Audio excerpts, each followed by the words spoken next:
Hello and welcome everybody to the AdoringFan.com's Silver Bullet Special.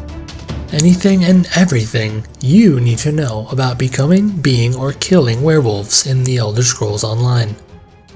My name is Joe, and for the duration of this flight, I will be your adoring fan. Now, because of the massive amount of info we got on the topic here, we're going to split the Silver Bullet Special into 3 episodes. Episode number 1 is just general information, how the mechanics work, and we're going to go over the werewolf skill line in depth. For episode 2, we're going to talk about how you become a werewolf, completing the werewolf quest, and some of the griefing that I've experienced when getting my own werewolf and how we can combat this griefing. In episode number 3, we're going to talk about playing as werewolf, my general impressions, some strategy I'm going to include in there, and how to most effectively kill werewolves in PvP. Alright, so this is Silver Bullet Special episode number 1, and as you all may know, it's currently possible for Elder Scrolls Online players to unlock a few hidden skill lines. The one of them we're going to talk about today is the Werewolf skill line. Once you obtain it, you're going to find Werewolf as a skill line underneath the World Skill Lines category in your skill book. It's good to know that this is a mutually exclusive skill line, mutually exclusive with the Vampirism Skill Line. That means you can only have one or the other. You cannot be a werewolf and a vampire. But don't worry, because if you make the decision to take one of these skill lines and then you change your mind, that's okay. There's a cure for each of these skill lines, each of these diseases that grant you the skill line, and it's going to allow you to undo your choice. Okay, so let's talk about the upsides of being a werewolf. First and foremost, the most important thing about being a werewolf is you look totally badass. It's just a fact.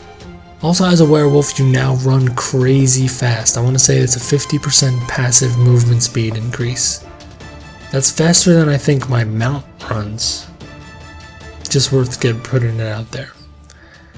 Also now, Lycanthropy is based off of this super cool werewolf skill line that you get. It has 2 active skills, an ultimate, and 7 passive skills. We'll go over them in a minute. As far as the downsides are concerned, as a werewolf, you're going to get a passive debuff actually, and it's a massively increased poison damage taken by you, the werewolf player. Specifically, it's a 50% increase on all poison damage. Alright, so let's go over the mechanics and how they work exactly. They're pretty straightforward actually. Once you've become bitten by a werewolf, you have contracted the disease, you finish the quest, which we're going to go over in the next episode, you get a skill line, the Werewolf skill line, and it has an ultimate ability that's called Werewolf Transformation. That's just unlockable at level 1 for the Werewolf skill line. This ability allows the player to temporarily transform into a werewolf. Worth noting that this ability costs 1000 ultimate, and that's a significant amount. Now, to level up werewolf, you can only strictly level up the skill line by getting NPC or player PvP kills while in werewolf form. Now, I'll go over all the skills in detail in a minute, but there are 2 significant ones that are worth mentioning: Devour and Blood Moon. Really quickly, Devour is unlocked at level 5 on the werewolf skill line, and once you invest a point into it, it allows the player to prolong the werewolf transformation by quote-unquote consuming humanoid corpses. So remember that werewolf transformation we talked about? It's an ultimate ability, it costs 1000 ultimate. Essentially how werewolf works is you run around as in human form, beat on people until you get your 1000 ultimate, click to transform over, and now you have a very brief duration, I want to say it's around 30 seconds in werewolf form. But this Devour skill that makes it possible for you to maintain werewolf for a much, much longer amount. Definitely worth the point. Alright, the second skill that I wanted to talk about was that Blood Moon skill, and Blood Moon is unlocked at werewolf level 6. And it allows you to quote-unquote bite a player and spread lycanthropy to another player character. So what the hell does that mean? Essentially, this gives you, as a werewolf player, the ability to infect other players and pass on the werewolf virus. And that's pretty damn cool. Okay, so let's go over the werewolf skill line skills one by one. First and foremost, at level 1, you have the ultimate ability called Werewolf Transformation. It's an instant cast skill, it costs 1000 ultimate, and it reads, transforms the player into a werewolf, causing nearby enemies to run in fear.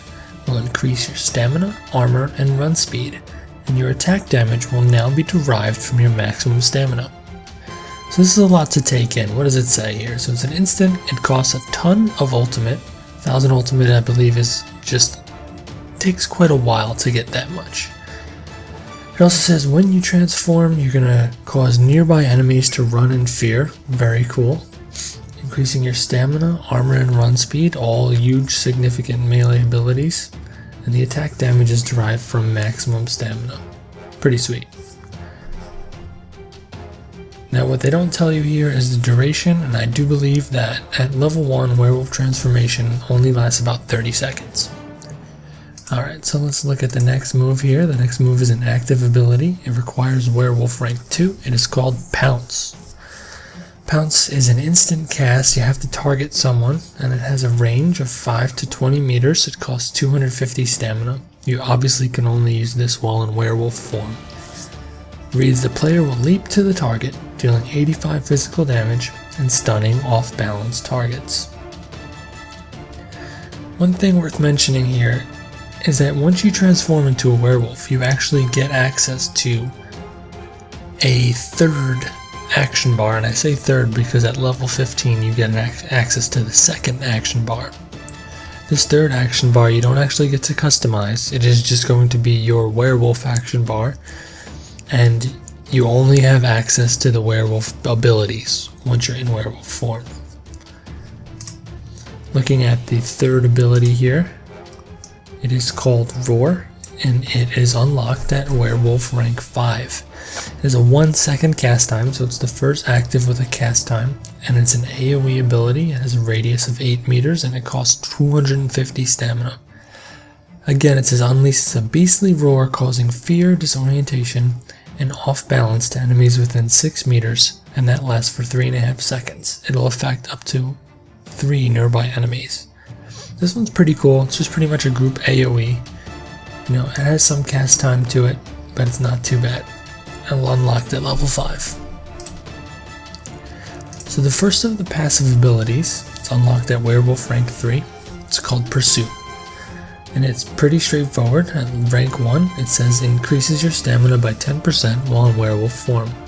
Again, increasing your stamina is going to increase the amount of abilities you can cast, and it also is flat out going to increase your werewolf damage output, because your damage in werewolf form is straight up your damage, straight up derived from your maximum stamina. Next on the docket we have Blood Rage. It's unlocked at werewolf rank 4, and it says if you have a werewolf transform ultimate slotted, this is going to generate 2 ultimate every 3 seconds when you take damage, only in humanoid form. So this is just a helper. It's pretty good here to help you get your ultimate so that you can keep casting your werewolf form. Alright, rank 5, passive ability called Devour. We briefly touched on this. This one reads, you can now devour humanoid corpses to earn some more time in werewolf form.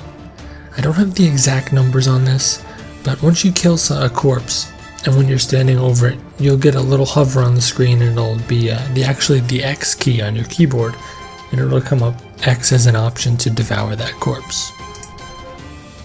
Alright, next on the docket here is Blood Moon, unlocked at werewolf rank 6, and this reads, allows the player to turn another player into a werewolf once every 7 days by returning to the werewolf ritual site, and turned players will earn the werewolf skill line. Players infected with vampirism cannot be turned. Blah blah blah. Long story short, cooldown 7 days. You can bring one of your buddies to the ritual site, bite him, and infect them with the Lycanthropy disease. The next skill is Savage Strength, and it reads, while in werewolf form, will increase your max stamina by 3% for each kill. The effect stacks up to 5 times. Rank 6 Werewolf Skill Line. This one's obviously great, it'll max out 5 stacks. So with 1 point into this skill, you'll be able to actually get 15% stamina maximum increase. And there actually is 2 points available that you could spend in that, so you potentially get up to a 30% max stamina. The last skill is Call of the Pack. It is unlocked at Werewolf rank 7, and it allows your allies to remain in werewolf form for 3% longer. Affects up to 5 targets, stacks up to 5 times. This one's pretty cool as well. It just lets you maybe group up with a bunch of different werewolves here. And the more of you that are around, the longer you can prolong your werewolf forms subsequently altogether. So that's it for all of the werewolf skills. Stay tuned for the next episode. Keep your eyes peeled for episode 2, where we're going to go over how to become a werewolf, walking through the quest, and how to avoid griefers. Thanks a lot. So if you have any questions you need answered, or any suggestions for my next video, feel free to drop them in the comments below. Also, if you like what we're doing here, do us a favor. Check out the site. AdoringFan.com is a community-driven database tool for the players of Elder Scrolls Online. If you ever find yourself stuck on a quest or looking for a rare crafting material, you'll be happy you gave us a shot. Again, thanks for watching, and don't forget to like, comment, and subscribe. I didn't want salmon! I said it 4 times!